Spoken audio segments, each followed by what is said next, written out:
What happens? What happens then to a worker who has a job that involves heavy lifting, heavy work, grunt work, has a back injury, perhaps needs surgery, and the doctor says, okay, you've gone as far as you can go, you're not going to get any better, you're released to work, not to what you used to do, but light duty. What are the rights? What happens then to the worker? What if he goes back to work and his employer says, well, we don't have a job for you like that because you didn't go to college, you don't have a master's degree, you're not a lawyer. And what happens to them then?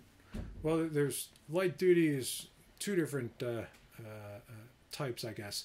While you're getting medical treatment, if a doctor, if you've never been out of work and he says you can go back to work light duty with certain restrictions, no lifting, no bending, something along those lines, which is your typical job duties, your employer has a responsibility to either provide work within those accommodations, within those restrictions, and if they can accommodate those restrictions, you are required to go to work. Okay. And sometimes if you have a heavy-duty job, they will afford a position for you in an office setting where you're sitting down, doing some paperwork, doing some filing, answering telephone calls, and that's legitimate, that's appropriate. You would be required to go to work. Sure. And do that type of work until the doctor says, now I think you've healed as much as you're going to heal, and then you can go back to work full duty. And they go back and they're able to do their regular job. They may have some problems. But what happens in a situation where the employer either can't or won't do that if they don't have a job that is light duty for the injured person? What happens then?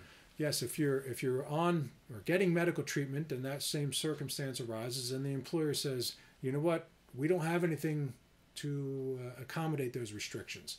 In that circumstance, the person would then remain out of work, and they would be entitled to temporary disability benefits provided by the insurance company that I described earlier. So the benefits the temporary disability benefits would continue if the worker is released to work light duty, but the employer doesn't have a light duty job for them. That's correct, yes. But if the employer has a light duty job, then they have to go into that light duty job until perhaps they can eventually return to the exertional position. Yes.